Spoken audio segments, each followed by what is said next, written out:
here on Newzroom Afrika, channel 405. Now, the Johannesburg High Court has ordered that SA Express, the second most popular state-owned airline, be placed under business rescue. It comes just a matter of weeks after South African Airways was forced into the same measures. Earlier in January, transport and logistics company Ziegler filed an urgent court application to place SA Express under business rescue in an effort to recover around 11.3 million rand that it says the airline owes it for services rendered. Now, to talk to us more about this, we're joined in the studio by Phakamile Majola, NUMSA spokesperson, as well as Christopher Ray, Restructuring Professional at DBO. Thank you so much for your time to both of you. This seems like deja vu. Just not too long ago, we were talking about the issues at SAA. There seems to be a glimmer of hope as far as negotiations are concerned, that there might be a meeting of the eye between the unions and South African Airways. But here we are, that restructuring obviously still continuing, but now the issue of job cuts looking like it's back on the table. Your reaction to that? Well, first and foremost, good evening to you and good evening to your viewers. In relation to South African Airways and the restructuring that you mentioned, yes, indeed, we definitely find ourselves at a point where we vehemently disagree with the decision that was taken by the business rescue practitioners. We view their decision as, we think that their response will not actually help the airline. We think that by actually cancelling those 11 routes, they're effectively destroying South African Airways. And by virtue of the fact that, first and foremost, at this point, we still don't have a business rescue plan, and also because at the end of the day, the problem here has never been labor or labor costs.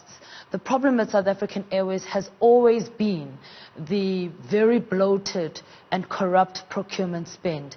And to date, even the business rescue practitioner, with all of his powers, has not intervened on that area. And intervention in that area would actually result in immediate cost savings. So we disagree vehemently with the statement that he released today. We do not believe that the decisions that they've taken are actually designed to ensure that SAA is able to recover financially.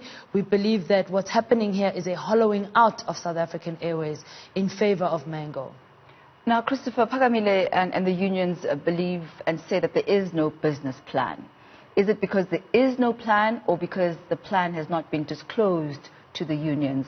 What is the likely scenario here? Well, thank you for having me. I think it's very important to remember that a business rescue process is a legal process.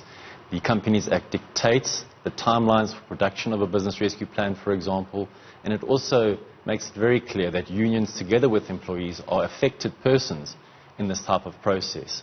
Now, the Act says that you must produce a plan within 25 days of your appointment that can be extended with the consent of creditors. And what you may find, I don't know the detail of it, is that potentially creditors have agreed to a postponement of the publication of that proposed business rescue plan. Are you aware of any such arrangements for postponement? We're not aware of any such arrangements. You see, for us, the problem with the plan that was outlined by the business rescue practitioner is that we feel very strongly that it must be backed up by a business rescue plan. So in other words, he must be able to show us very clearly where the cost-saving measures will actually be. And in that presentation, it was very clear to us that it was lacking in a lot of detail. It didn't make much sense.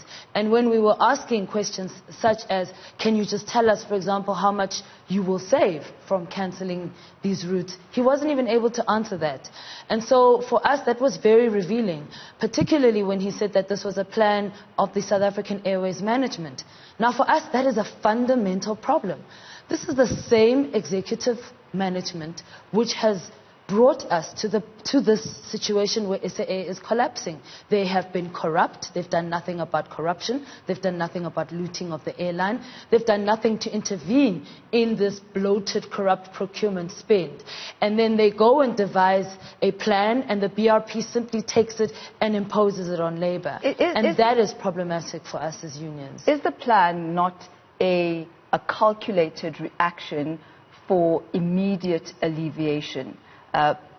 break the bloated management, for example, and all of those structural challenges seem to be the type of issues that might take longer to try and solve, while cancelling a flight today will immediately have an effect on your balance right now.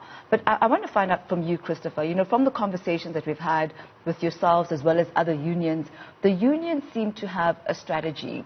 They seem to have opinions and insight as to how companies can be restructured in order to prevent possible retrenchments, in order to save monies. But whether it's you, Phakamile, or other unions, the rhetoric seems to be the same, that they say that they don't feel like their ideas are actually being put on the table as part of the mix of what will eventually form a business plan. What has been your experience with this? Thank you for that question. I think it's very foolish for a practitioner not to take employees' views and unions' views to heart when looking at composing a business rescue plan. In fact, the Companies Act says that it must be developed in conjunction with affected persons. What I think we must also remember, though, is that if SAA or SA Express, for that matter, wish to embark on a process of retrenchment of any employees, that there are particular sets of legislation to deal with this. You have the Labour Relations Act, more particularly Section 189, and this is an engagement process where there is no choice for a practitioner. They must engage with organised labour, hear what their concerns are, and also to see if there are alternatives to an eventual retrenchment.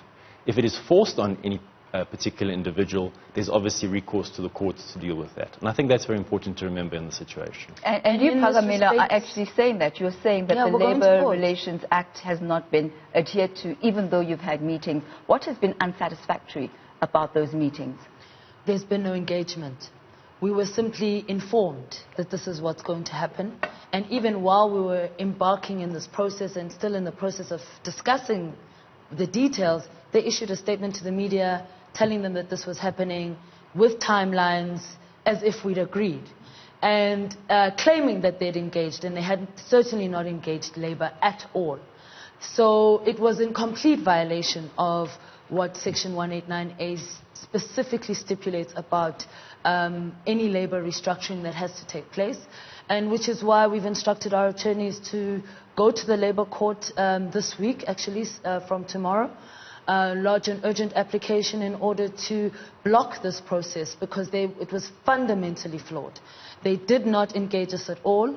If they had engaged us, we would have told them already that it was a disastrous plan, because if your goal is to save the airline money and to make it more financially viable, then why do you cancel one of the most popular routes, like the Durban route? How does that even make any sense? And talking about the Durban route, we did have the KZN Premier Sihle Zikalala also coming out complaining, saying that this is going to adversely affect, obviously, their tourism.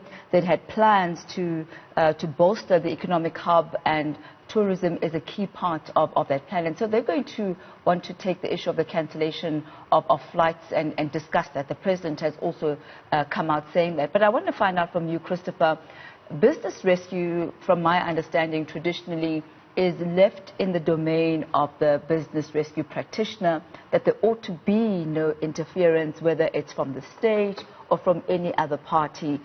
Is my understanding of that correct? And is it peculiar that there is comment and interference, so to speak, from the President, from the Premier? Well, I think in an entity like SAA, it's unavoidable or important that affected persons have a say in the process. That stands tested by time. Business rescues that have been successful have always involved the stakeholders. Where I think the problem comes in is when a practitioner is not allowed to do his or her job independently, as you say. We're not privy to all of the information that the practitioners have. If they have made decisions to cancel certain routes, perhaps they are not profitable for the airline and in fact are loss-making. Now, the most important thing for a practitioner in the first days or months of his rescue or her rescue is to try and stabilize the ship, as we say. You need to stop the bleeding, whether that's, unfortunately, retrenchments. We obviously would want to avoid that, but there are other cost-cutting measures that need to be done so that you're trying to maximize revenue and reduce costs. It is only once you've stabilized the ship that you then go back to your creditors and try and propose something through a plan that will put them in a better position than they were before. And your comments now on the business rescue, the forced business rescue of South African Express. It was a voluntary process for SAA SA Express is not enjoying that same voluntary process. Your thoughts on that and how it's affecting you as the unions and the workers? Well, of course, it's deeply distressing for our members because a business rescue process is a very drastic remedy for a company that is in distress.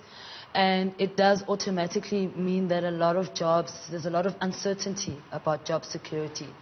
When you look at the problems at at SA Express, rather, in many ways they mimic South African Airways. And where the two actually match each other is the fact that the board of SA Express, many people on the SA Express board are also on the board of SAA. And because you have, for a very long time, had a board which has tolerated corruption at South African Airways, we should not be surprised that SA Express is also collapsing. It's inherently the same reasons. It's massive looting and mismanagement overseen by members of largely the same board at SAA. And for us, this has always been the nub of the issue. It's primarily at the heart of why Labour is so incensed about the decision which was taken by the BRP last week. Because there are immediate cost savings measures that do not actually involve cutting staff. That would be dealing primarily with the one thing that the board has refused to deal with, because in our view they are tolerant of corruption, and the BRP should have acted to deal with that corruption. So we are going to be meeting with the BRPs this week in relation to SA Express to get more information. But really deeply concerning for us. It is something that is going to require a lot of intervention. It is going to require for government, for once and for all, to take responsibility and to deal with these board members. We have been saying as NUMSA for more than 2, maybe 3 years now, that these boards must be fired, that the people who take up these positions must be dismissed. But it's very clear to us that on the side of government, the shareholder, that level of commitment is not there in terms of dealing with people who are responsible for the collapse of these entities. Your views on what the solutions to all of this would be? Very general question, but I think that the practitioners have an unenviable task of trying to balance the rights of all affected persons. Unfortunately, in any restructuring, it is very difficult to do that, and many parties may feel that their voice is not heard. The practitioners are only one person or two people in this instance with SAA, and it can be difficult sometimes to get an audience with them. I'd like to believe, at least, especially with these two practitioners that are very seasoned, that they are able to restructure the affairs of the business. What that will be, however, may not be suitable to everybody. The cancellation of routes, the reduction of employment, and perhaps creditors not being paid in full. You may see a compromise of creditors' claims, a settlement that is not what they would necessarily be looking for, but it is a way to restructure the balance sheet and find a way for the business to move forward. So I do believe that there's an opportunity to do it. It's a very difficult job in this instance with the outside pressure that they face, but I think only time will tell. And time will indeed tell. It is continuing. I'm sure we'll have you both here at some point or another, just to give us an update as to where you are with the discussions that are going to be held. I thank you both for your time this evening.